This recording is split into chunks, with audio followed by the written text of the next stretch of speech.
My thinking is, people are seeking or have an emotional hunger when they're going out to eat these days.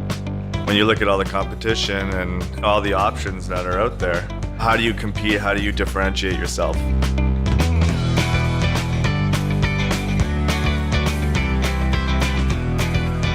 It's not just about the food and service. Like, that is kind of the bare bones.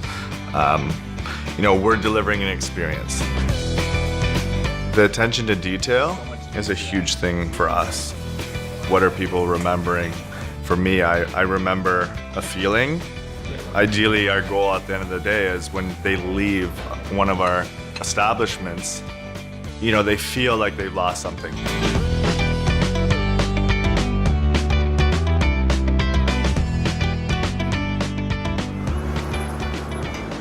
When I walk into restaurants, I know right away whether I feel good about it or not. And that kind of leads you to kind of being strategic and just how important all those little details are. When something's not right, I get really bothered by it. It's like if I go down to a washroom and there's no toilet paper, there's no soap, or there's no paper towels, or something's broken, the door lock's broken. These are make or break situations, and all of a sudden, your whole mentality has changed. You shouldn't notice that there's toilet paper, but when there is no toilet paper, it's a big deal, right?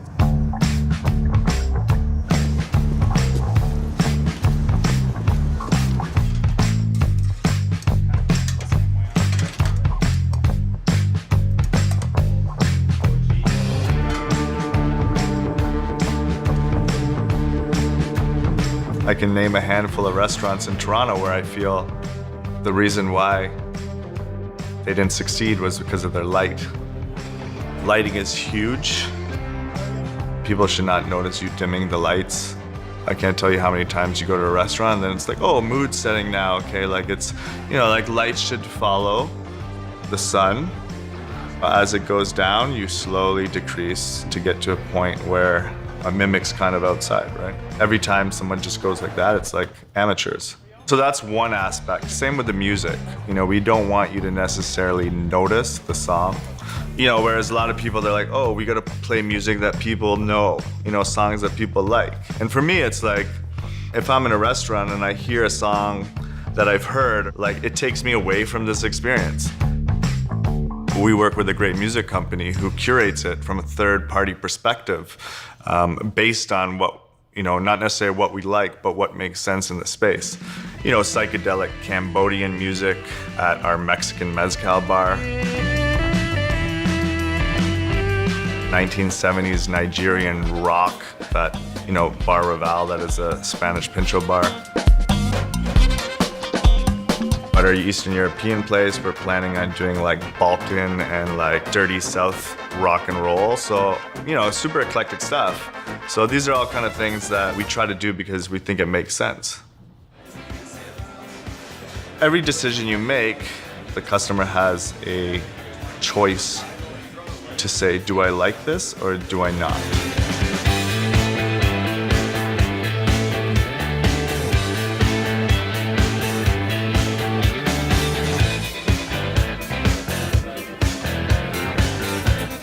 This whole concept originally started from Coffee Cups at Raval, where we were opening our first establishment that was, focused on coffee. And, we spent 3 days talking about what kind of coffee cups and how our coffee program was gonna, work. So we started with these fancy cups, and then we started thinking about serving the spoon and the sugar differently in a shot glass, like all these kind of ideas. And it literally just peaked at like the most obnoxious way of serving coffee. So after 3 days of conversation, we went back to, we were gonna get the boringest, simplest white cups so that you don't even notice it, right? Because really you should just be concentrating on the coffee.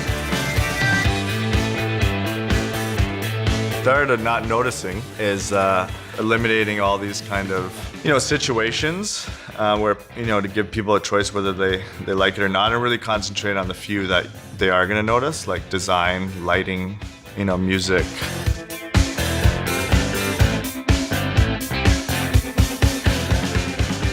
Success does not come easy, especially in the restaurant industry.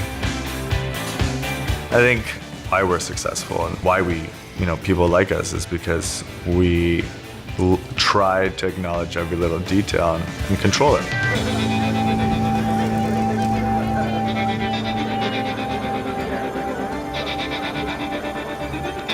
The biggest asshole will be, your best client if you handle it correctly by the end of the evening. Everyone's just like, screw this person, or like, screw these people, like, let's just get through. I'm like, no, like, look for the opportunities to like blow them away.